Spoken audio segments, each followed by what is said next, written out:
Depuis l'ombre, le conclave galactique se targuait d'une parfaite tenue de registre. Pendant 8 millénaires, la coalition de 27 espèces conscientes avait documenté chaque événement important survenu dans les 12 bras spiraux de la galaxie. Pourtant, dans leurs archives méticuleuses, un chapitre restait volontairement occulté. L'élimination d'une espèce appelée l'humanité. Le haut administrateur Vex Loren se tenait devant le hublot panoramique de la station alpha du conclave, ses mains à 6 doigts jointes dans le dos. La peau bleue lumineuse de son visage allongé se reflétait dans le verre renforcé tandis qu'il contemplait l'immensité au-delà. 700 ans s'étaient écoulés depuis son accession au pouvoir. L'immensité au-delà. 700 ans s'étaient écoulés depuis son accession au pouvoir. Une infime fraction de la durée de vie de son espèce. Le peuple oridien mesurait le temps en millénaires, ce qui expliquait peut-être pourquoi il dominait les échelons supérieurs du conclave. Une voix interrompit sa méditation. Quelque chose d'inhabituel a été détecté à l'avant-poste AX9. Vex Lor Loren se tourna vers son assistant. Un jeune iridien nommé Alec. Définissez inhabituel. Un vaisseau, monsieur, de configuration inconnue. Il est apparu sans prévenir aux abords du secteur d'Arcturus. Des pirates, des explorateurs venus d'au-delà du rebord. Ni l'un ni l'autre, monsieur. La composition du vaisseau. Talak hésita. Il contient des éléments compatibles avec les alliages terriens d'avant l'extinction. Les paupières intérieures de Vex Lorin battirent rapidement, signe d'une détresse extrême chez les Oridiens. Impossible. Les humains ont été éradiqués il y a 850 ans. Leur planète réduite à l'état de scories en fusion. Leur colonie systématiquement purgée. Oui, monsieur, c'est le rapport officiel. Montrez-moi. Quelques minutes plus tard, dans le centre de commandement sécurisé, Vex Loren observait les représentations holographiques du mystérieux vaisseau. Noir comme le vide lui-même, il absorbait la lumière au lieu de la refléter. Sans système de propulsion visible, sans marquage extérieur, il flottait simplement dans l'espace telle une aberration géométrique sur fond de champ stellaire. Il n'émettait aucun signal, rapporta la directrice de la sécurité Zénith, une vargue reptilienne dont les écailles changèrent de couleur selon son humeur, pour l'instant d'un ambre méfiant. Et nos scans pénètrent à peine la coque. A-t-elle réagi à Hales? Sa couleur changea avec son humeur, actuellement d'un ambre méfiant, et nos scans pénètrent à peine la coque. A-t-elle réagi à Hales? Non, administrateur. Attends juste. L'esprit de Vex Loren explora les possibilités. Une relique. Un vaisseau automatisé qui avait dérivé pendant des siècles. Ou quelque chose de bien plus inquiétant. La preuve que l'action la plus controversée du conclave était loin d'être achevée. Préparez mon rafale, ordonna-t-il. J'inspecterai personnellement cette anomalie. Monsieur, objecta Zénith, le protocole l'exige. J'ai rédigé les protocoles, directeur. Cette affaire requiert une discrétion qui dépasse la procédure standard. Le voyage jusqu'à l'avant-poste EX9 a duré 3 jours, malgré la technologie FTL avancée du conclave. Tout au long du voyage, Vex Lorin examina des documents historiques classifiés, des archives accessibles uniquement aux plus hauts échelons de la direction du conclave. L'évaluation de la menace terrienne datant d'il y a 850 ans, les transcriptions des débats, la résolution finale condamnant une espèce entière à l'extinction. Ils avançaient trop vite, justifiaient-ils les documents. Leur agression biologique, combinée à l'accélération du développement technologique, représentait une menace existentielle pour la stabilité galactique. Vex Lorin n'avait jamais remis en question cette décision. Elle datait même d'avant sa longue existence. Mais à présent, à l'approche du mystérieux vaisseau, le doute s'insinuait dans son esprit tel un virus. Les vaisseaux du conclave encerclaient ainsi le vaisseau noir, gardant une distance prudente. Depuis le pont de son croiseur personnel, Vex Lorin étudiait l'énigme de ses propres yeux. Y a-t-il eu des changements dans son statut? Demanda-t-il à l'officier tactique. Aucun. Administrateur, il reste complètement inactif. Préparez une équipe d'abordage. Je la dirigerai. Ses supérieurs protestèrent vigoureusement, mais Vex Loran les fit taire d'un geste sec. Si c'est bien ce que je soupçonne, les implications politiques sont graves. L'affaire doit être traitée au plus haut niveau. La navette d'embarquement s'approcha prudemment du vaisseau noir. À mesure qu'ils approchaient, une fissure apparut dans la coque sans relief, un sabord s'ouvrant silencieusement en guise d'invitation. Il réagit à notre approche, murmura Zénith, ses écailles virant au cramoisi alarmé. En effet, Vex s'inquiétait et répondait calmement. Il veut que nous l'abordions. L'intérieur du vaisseau était illuminé d'un doux éclairage bleu qui s'activait à mesure de leur progression. L'air était respirable, spécialement calibré pour les diverses physiologies de l'équipe d'abordage. Les couloirs étaient immaculés, ne montrant aucun signe d'occupation prolongée ni de passage des siècles. Ce vaisseau est neuf, observa Zénith en parcourant les murs avec un scanner. Récemment construit. Ces matériaux, certains que je ne reconnais même pas. Le couloir les mena à une salle circulaire avec une table en son centre. Sur la table se trouvait un simple cube blanc. Rien d'autre. « Scannez-le » ordonna Vexaloron. Je ne détecte aucune signature énergétique, aucune radiation, aucun xénite bien. Le cube s'illumina soudain, projetant une silhouette holographique au-dessus de lui. Une femme vêtue d'un uniforme gris élégant, contrairement à tout vestimentaire historique. Ses cheveux noirs étaient tirés en arrière, soulignant ses traits prononcés et ses yeux qui semblaient fixer Vex Loran. Haut administrateur Vex Loran. L'hologramme parlait un oridien parfait. Je suis l'amiral Alina Shirova de la flotte de reconquête de Turan. Vous vous demandez comment je connais votre nom, votre langue et comment ce vaisseau est arrivé ici. Le sang-froid de Vex Loran, maintenu pendant 7 siècles de crise politique, a finalement été brisé. Comment est-ce possible? Votre espèce a été exterminée. L'hologramme resta neutre. C'était certainement l'intention du conclave, mais vous avez sous-estimé l'ingéniosité humaine et la conscience de certains de ses membres, réfractaires au génocide. L'hologramme fit un geste, et les murs de la chambre se transformèrent en un spectacle d'étoiles, une carte tridimensionnelle de la galaxie. Des milliers de pointes. Points lumineux apparurent dans des régions éloignées de l'espace du conclave, concentrés dans des zones jusque-là considérées comme inhabitables ou sans intérêt. Tandis que votre conclave bombardait la Terre et traquait nos colonies, une fraction de l'humanité s'échappa. Des enfants, pour la plupart, conduits et en sécurité par des membres compatissants de 5 espèces du conclave qui s'opposaient à l'ordre d'extinction. Les transfuges grondaient Zénith. Les héros corrigeaient l'hologramme. Ils sauvèrent juste assez d'entre nous pour assurer la survie de l'humanité. En exil, nous avons reconstruit. Nous avons évolué. Nous avons progressé. La carte des étoiles s'est agrandie, montrant des systèmes planétaires aux infrastructures tentaculaires, des stations spatiales, des colonies planétaires, des habitats artificiels, des centaines, des milliers. Pendant 8 siècles, nous avons vécu hors de votre conscience. Administrateur, nous avons bien utilisé ce temps. Vex Loran retrouva sa voix. Pourquoi vous révéler maintenant? La vengeance. L'hologramme de l'amiral Charova sourit faiblement. Si la vengeance était notre motivation, vous ne nous auriez jamais vus venir. Non, administrateur. Nous sommes de retour car l'heure est venue de rendre justice.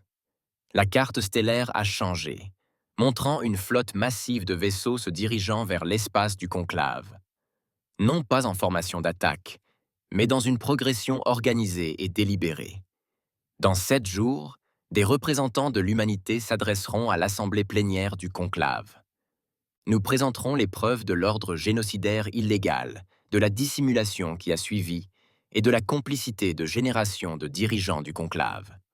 Nous nommerons ceux qui ont ordonné notre extinction et ceux qui ont contribué à notre salut. Vex Loran était bouleversé par les implications. le bouleversement politique, la rupture des alliances, la fin de la domination auridienne. Et si nous refusons cela, public, l'expression de l'hologramme se durcit. Nous démontrons alors pourquoi vos ancêtres avaient raison de craindre notre potentiel. Sur ces mots, un hologramme disparut. Le cube sur la table se désintégra en poussière.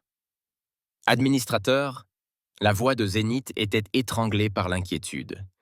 Notre vaisseau a disparu. Vex Loren se précipita vers le port d'amarrage. Là où se trouvait le croiseur Conclave, il n'y avait que du vide.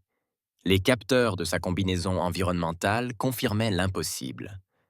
Leur vaisseau, avec un équipage de 300 personnes, avait tout simplement disparu, ne laissant aucun débris, aucune signature énergétique, rien. Un canal de communication s'ouvrit sur leur système de combinaison. La voix de l'amiral Sharova, non plus holographique, mais tout aussi claire. Votre vaisseau n'a pas été détruit, administrateur, simplement déplacé. Vous le trouverez en orbite autour de la 9e lune d'Oridius Prime, votre planète natale. Une démonstration de nos capacités et de notre retenue. Les moteurs du vaisseau noir s'activèrent, une douce lueur bleutée émanant de ports jusque-là invisibles. La flotte de récupération approchait. Administrateur, je vous suggère de préparer le conclave à un jugement attendu depuis longtemps. Tandis que le vaisseau accélérait, laissant l'équipe d'abordage en plan pendant que les équipes de l'avant-poste récupéraient, Vex Loren fixait le vide avec une compréhension nouvelle. L'ordre soigneusement construit du conclave, fondé sur des mensonges historiques et des atrocités catastrophiques, allait être jugé dans les ténèbres de sa propre création. L'humanité était de retour, et elle n'était pas venue seule. La panique du jugement éclata sur les mondes centraux du conclave, tandis que la nouvelle du vaisseau humain se répandait comme une traînée de poudre. Malgré les efforts déployés pour contenir l'information, les enregistrements du message de l'amiral Sharova furent divulgués sur les réseaux publics, déclenchant des troubles civils sans précédent. Des espèces qui n'avaient jamais remis en question leur place dans l'ordre galactique se retrouvèrent soudain confrontées à un passé d'atrocités enfouies.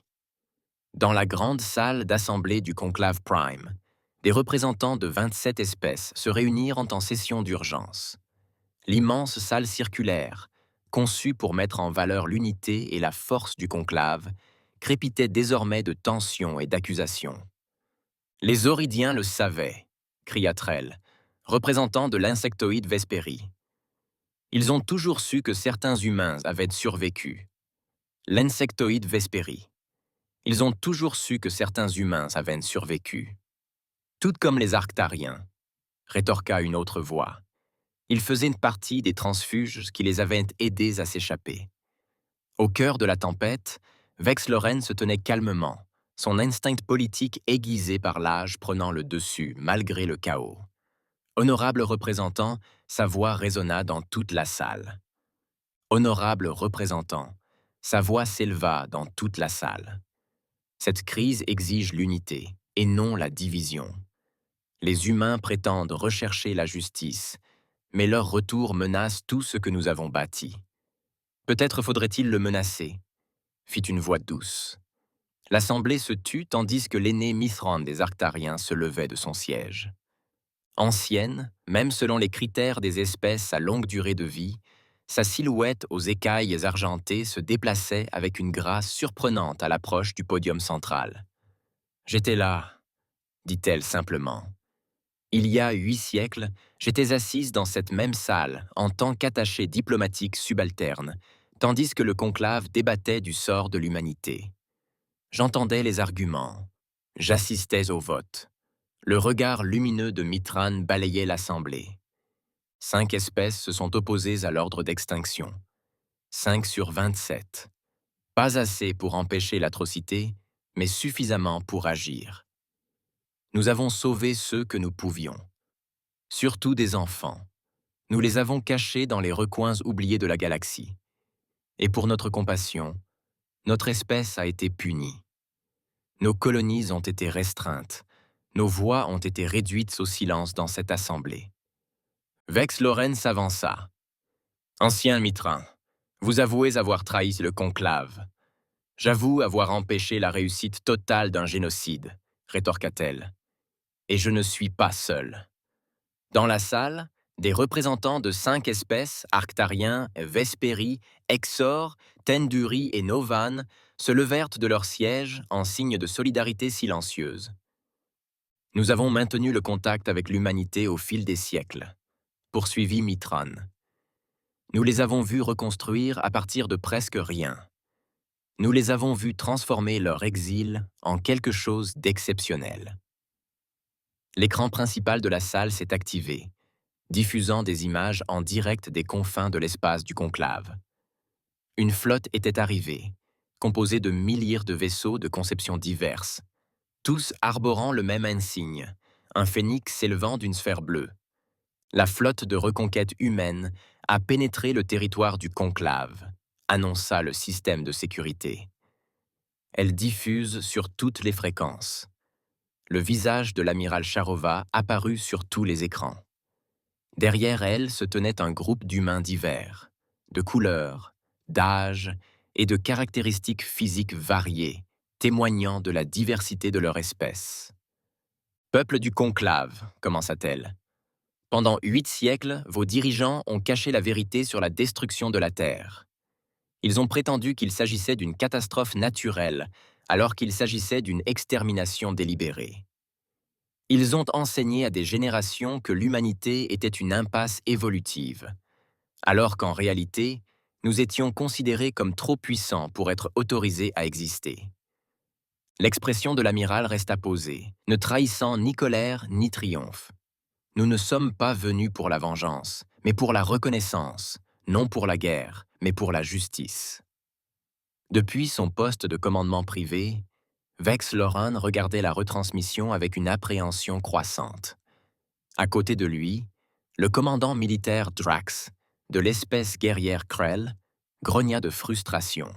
« Nous devons frapper maintenant », insista Drax. « Notre flotte combinée peut encore les submerger si nous attaquons immédiatement. » « Observez leur technologie, commandant », répondit Vex Loran en désignant l'analyse des vaisseaux humains. « Ce ne sont plus les vaisseaux primitifs d'il y a 8 siècles. Ils ont progressé bien au-delà de nos prévisions. Ensuite, nous utiliserons le protocole Arc-Shen. » Les paupières intérieures de Vex Loran battirent rapidement. L'option apocalyptique. Cela violerait tous les traités.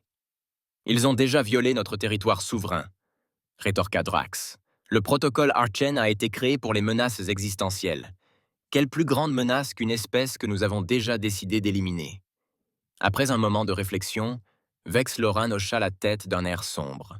« Préparez le protocole, mais ne l'activez pas sans mon ordre direct. Dans l'espace du conclave, des vaisseaux humains sont apparus près de mondes et d'installations majeures. Plutôt que d'attaquer, ils ont simplement maintenu leur position, démontrant silencieusement leur capacité à pénétrer à volonté les zones les plus sécurisées du territoire du conclave. Sur la planète industrielle de Krell Prime, le gouverneur Morax coordonnait les défenses d'urgence lorsque tous les dispositifs de communication du centre de commandement se sont activés simultanément. Un homme est apparu sur les écrans. « Gouverneur Morax, je suis le commandant Jackson Way des forces de récupération Turan. Votre réseau de défense orbitale a été temporairement désactivé. Vos générateurs de boucliers planétaires sont hors service. Vos vaisseaux militaires dans le système ont été immobilisés. » Morax, un vétéran endurci par les combats, gronda en direction de l'image humaine. « Si vous pensez que les Krell se rendront sans eux, nous ne demandons pas la reddition. Pourquoi cette interruption calme? Nous vous invitons à observer. » Les écrans changèrent pour montrer des images des derniers jours de la Terre. Le bombardement du conclave, l'évacuation désespérée, la surface de la planète transformée en scories en fusion. Puis, ce furent des images de réfugiés humains, principalement des enfants, hébergés par des membres des 5 espèces transfuges. Voici votre histoire, gouverneur. Sans censure ni altération. Elle est diffusée à tous les citoyens de votre monde en ce moment même. Des scènes similaires se sont déroulées dans tout le conclave. Des siècles de contrôle rigoureux de l'information se sont effondrés en quelques heures, tandis que l'histoire de l'humanité se répandait dans tous les mondes, tous les habitats, tous les citoyens. Dans l'assemblée du conclave, le chaos régnait. La moitié des représentants s'étaient retirés de la salle, se déclarant neutres dans le conflit. D'autres exigeaient une action militaire immédiate. Une petite faction, menée par l'ancien Mithran, appelait à la négociation et à la réconciliation. Vex-Loran, observant depuis son centre de commandement, prit sa décision. Activez le protocole Archante, ordonna-t-il au commandant Drax. Ciblez leur vaisseau amiral.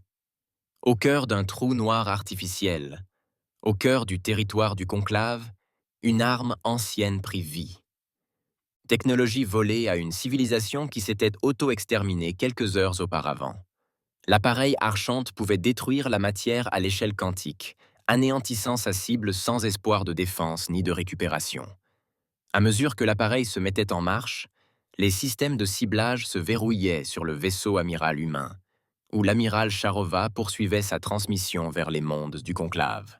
« Nous sommes au courant pour l'appareil Archante », dit-elle soudain en regardant Vex-Loran directement par le biais du lien de communication. Une autre atrocité cachée dans votre histoire, une arme qui viole les lois fondamentales de l'existence. Vex-Loran se figea. Comment pouvait-il savoir? Sur ses écrans, un nouveau vaisseau apparut près du trou noir artificiel, un vaisseau humain aux proportions gigantesques. Avant que les systèmes de défense ne puissent réagir, il enveloppa toute la structure de confinement dans un champ d'énergie scintillante. Le dispositif Archon a été neutralisé, rapporta un technicien d'une voix tremblante. Ils l'ont extrait du trou noir. C'est censé être impossible. L'amiral Charova resta inchangé. Pendant des siècles, nous avons étudié le conclave dans l'ombre. Nous avons placé des observateurs parmi vos mondes. Nous avons appris vos secrets, alors que vous nous croyiez éteints. Nous savons tout. Administrateur Vex-Loran. Tout. À cet instant, Vex-Loran comprit l'ampleur de l'erreur de calcul du conclave. Ils avaient craint le potentiel de l'humanité et avaient tenté de l'anéantir. Au lieu de cela, ils l'avaient forgé en quelque chose de bien plus redoutable qu'il n'aurait pu l'être autrement. « Que voulez-vous » demanda-t-il finalement. Comme je l'avais dit dès le début, la justice. 3 jours plus tard, dans la grande assemblée, des représentants de l'humanité se présentèrent devant les membres restants du conclave. La plupart des excréments avaient déclaré leur neutralité, se retirant de tout conflit. Seuls 7 membres de la direction auridienne étaient encore présents. L'amiral Charova, désormais présente en personne plutôt que sous forme d'hologramme, s'adressa à l'assemblée diminuée. À ses côtés se tenaient les dirigeants des 5 espèces qui avaient contribué à sauver l'humanité, dont l'ancien Mithran. La tentative de génocide de l'humanité a été ordonnée par un conclave qui n'existe plus sous sa forme actuelle, déclara Charova. Nombre de vos espèces n'en étaient même pas membres à cette époque. Nous ne tenons pas les descendants pour responsables des crimes ancestraux, mais nous exigeons reconnaissance et réparation. Elle a présenté ses conditions. La pleine reconnaissance de l'humanité comme puissance souveraine. Des réparations de la part des 7 espèces qui ont mené l'effort d'extinction et le rétablissement des privilèges des 5 espèces qui s'y sont opposées. Plus important encore, une restructuration complète de la direction du conclave afin d'empêcher tout futur ordre d'extinction. « Et si nous refusons » demanda Vex-Loran, connaissant la réponse mais ayant besoin de l'entendre, un humain mâle s'avança, le commandant Oui, dont les émissions avaient révélé la vérité à d'innombrables mondes du conclave. « Alors vous affronterez l'humanité seule, » répondit-il simplement. « Votre coalition est déjà fracturée. Votre avantage militaire a disparu. Votre arme ultime est en notre possession. Mais surtout, votre autorité morale s'est évaporée. Votre propre peuple a vu la vérité, administrateur. Nombreux sont ceux qui réclament déjà votre démission. Les preuves étaient irréfutables. La position était intenable. Après 7 siècles de règne, Vex-Loran a compris la fin. Je recommanderais l'acceptation de ces conditions, dit-il finalement. Un mois solaire plus tard, des représentants de 33 espèces, les 27 membres originels du conclave et 6 sous-groupes humains se réunirent pour signer les accords de réconciliation. Le document reconnaissait les crimes historiques, établissait de nouvelles protections contre le génocide et créait une structure de pouvoir plus équitable. L'amiral Charova et l'ancien administrateur Vex-Loren se tenaient face à face lors de la cérémonie de signature. L'Oridien, démis de ses fonctions mais amnistié, observait l'humain avec un respect nouveau. « Votre espèce aurait pu nous détruire », observa-t-il calmement. « Vous en aviez les capacités et les raisons, et pourtant vous avez choisi une autre voie. » L'expression de Charova s'adoucit légèrement. L'extermination était votre solution, pas la nôtre. L'humanité n'a pas survécu et prospéré en exil en adoptant la philosophie qui a failli la détruire. Elle contempla l'Assemblée, où anciens ennemis et alliés secrets forgeaient tant désormais prudemment un nouvel avenir ensemble. Il y a 8 siècles, vos ancêtres craignaient ce que l'humanité pourrait devenir, poursuivit-elle. Ils n'ont jamais imaginé que leurs actes façonneraient ce devenir. En tentant de prévenir une menace potentielle, ils ont créé exactement ce qu'ils redoutaient, mais aussi quelque chose qu'ils n'avaient jamais imaginé. « Et qu'est-ce que c'est ?» demanda Vex-Loran. « Une humanité qui se souvient de sa quasi-extinction non seulement avec douleur, mais avec détermination. Nous revenons, non pas en conquérant, mais en tant que conscience de la galaxie. Le rappel vivant que même dans l'obscurité de l'espace, certaines lumières ne peuvent s'éteindre. » À la fin de la cérémonie, des nouvelles arrivèrent d'équipes scientifiques travaillant ensemble sur un projet commun, la restauration de la Terre. Ce qui avait été un désert en fusion pendant des siècles était systématiquement reconstruit grâce à des échantillons génétiques préservés et à une terraformation avancée. Cela prendrait des générations, mais la Terre renaîtrait. Il faudrait des générations, mais la Terre renaîtrait. Comme l'humanité elle-même, elle renaîtrait de ses cendres, transformée par le feu, mais intacte. Un témoignage de la vérité qui avait sauvé une espèce et qui pourrait maintenant sauver une galaxie. Que même après la nuit la plus noire, l'aube finit par arriver. Et avec elle, l'opportunité de recommencer.